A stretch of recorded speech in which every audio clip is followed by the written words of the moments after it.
हिंदू राजा पृथ्वीराज चौहान इस देश के महान शासक जो 12th सेंचुरी में नॉर्थ इंडिया के अजमेर डिस्ट्रिक्ट में राज करते थे।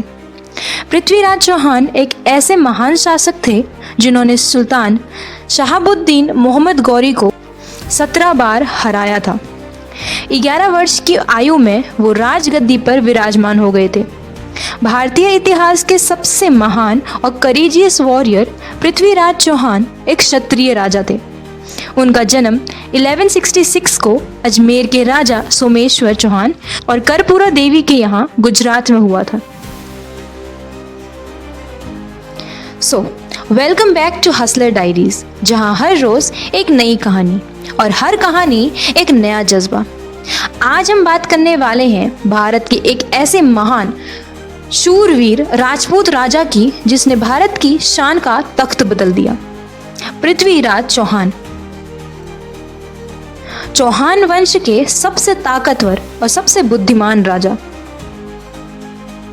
पृथ्वीराज चौहान बचपन से ही एक कुशल वॉरियर थे। उन्होंने अपने चाइल्डहुड एज में ही एक वॉरियर बनने के लिए ट्रेनिंग शुरू कर दी थी। उस वक्त पृथ्वीराज चौहान के वंश में 6 टाइप्स की लैंग्वेजेस बोली जाती थी। बताया जाता है कि वो इतने पावरफुल थे कि एक बार उन्होंने बिना हथियार के शेर को मार दिया था। आज अगर हम 12th सेंचुरी की हिस्ट्री को खोलेंगे तो देखेंगे कि हाथ में तलवार लिए गजनी का सुल्तान मोहम्मद गौरी हिंदुस्तान के राज्यों पर धावा बोलता है और लूटपाट करता है। वो चाहता था कि गजनी भी धनी देश बने और हिंदुस्तान की तरह सोने की चिड़िया कहलाए। अब उसकी निगाहें दिल्ली पर टिकी थी, वही दिल्ली जिसके सिंहासन पर पृथ्वीराज चौहान बैठे थे। वो युद्ध कला में निपुण थे और शब्द बेदी बाण तीरंदाजी में तो माहिर थे। जोश में जब गौरी दिल्ली पर हमला बोलता है तो पृथ्वीराज चौहान और मोहम्मद गौरी के बीच घमासान युद्ध होता है और इस युद्ध में गौरी हार जाता है और अब बंदी बना गौरी पृथ्वीराज चौहान के सामने माफ़ी मांगता है और माफ़ी मिलने पर ऐसे ही 16 बार वो दिल्ली पर अटैक करता है और हर बार हार जाता है। पृथ्वीराज से नफरत करने वाला सिर्फ बाहरी देश के राजा नहीं थे बल्कि भारत के महान सम्राट भी थे। कन्नौज के राजा जयचंद्र भी पृथ्वीराज से नफरत करते थे और यही सोच के वो अपनी बेटी संयोगिता का स्वयंवर रखते हैं जिसमें दूर दूर के महान राजा आते हैं सिर्फ पृथ्वीराज को छोड़कर।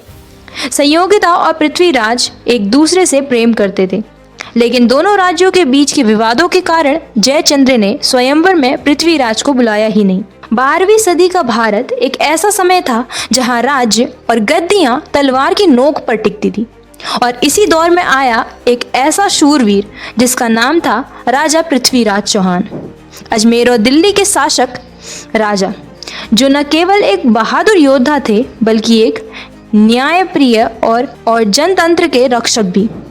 मोहम्मद गौरी की एंट्री। अब बात करते हैं उस व्यक्ति की जो बार बार भारत पर हमला करता है।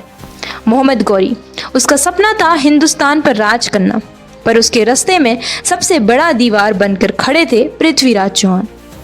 पहला युद्ध, तराइन का पहला युद्ध 1191 में जब मोहम्मद गौरी अपनी फौज के साथ हिंदुस्तान में घुस आया, उसने तराइन के मैदान में चौहान सेना से टकराव किया। उस वक्त पृथ्वीराज चौहान ने अपनी सेना के साथ ऐसा प्रहार किया कि गौरी की फौज को भाग जाना पड़ा। गौरी खुद घायल हुआ और भागकर अपनी जान बचाई। ये था गौरी की पहली बार हार, जो उसके लिए सपने टूटने जैसा था। हिस्ट्री के पेजेस बताते हैं कि इस युद्ध में चौहान की सेना ने गौरी के 1 लाख से ज़्यादा सिपाहियों को हरा दिया था। दूसरा युद्ध, तराइन का दूसरा युद्ध हुआ 1192 में। जब कोई एक बार हारता है तो या तो पीछे हट जाता है या और ज़्यादा तैयारी के साथ वापस आता है और मोहम्मद गौरी वही करने आया।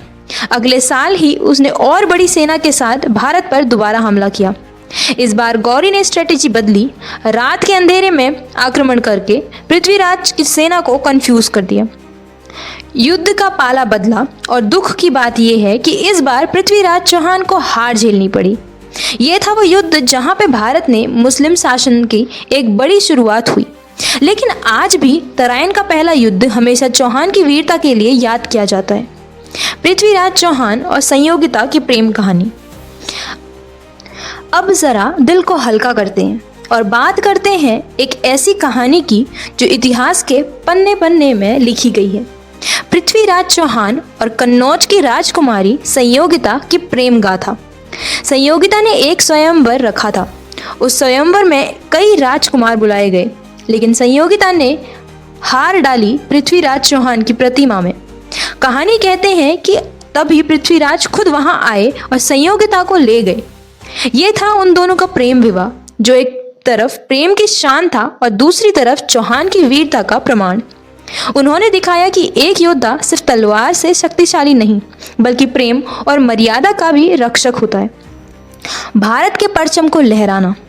विवाह के बाद भी पृथ्वीराज चौहान ने अपने राज्य में न्याय, वीरता और सम्मान का परचम लहराया। उनका राज्य दिल्ली और अजमेर तक फैला हुआ था। वीर रस के कवि चंद बरदाई उनकी शौर्य गाथा लिखते हुए। कंक्लूजन, एक अमर वीर की कहानी। पृथ्वीराज चौहान ने अपनी तलवार से गौरी को 16 बार हराया। हाँ, इतिहास में यह भी मिलता है कि गौरी बार बार हारा पर वापस आता रहा, लेकिन 17वीं बार तराइन का दूसरा युद्ध उसके पक्ष में गया। और फिर भी आज भी लोग गौरी का नाम भूल जाते हैं, पर पृथ्वीराज का नाम वीरता, शौर्य और प्रेम के साथ लिया जाता है। लेसन ये है कि जीत या हार का हिसाब समय रखता है, लेकिन इतिहास हमेशा उनका नाम अमर रखता है जो अपनी ज़मीन, अपने धर्म और अपने प्यार के लिए लड़ते हैं। पृथ्वीराज चौहान एक ऐसे नाम है जिसे आज भी भारत के माँ का शौर्य पुत्र कहा जाता है। अगर आपको यह गाथा सुन के गर्व हुआ तो सोचो कि हम सबके अंदर भी एक चौहान छुपा है, जो कभी हार नहीं मानता, चाहे दुश्मन कितनी बार वापस क्यों ना आए।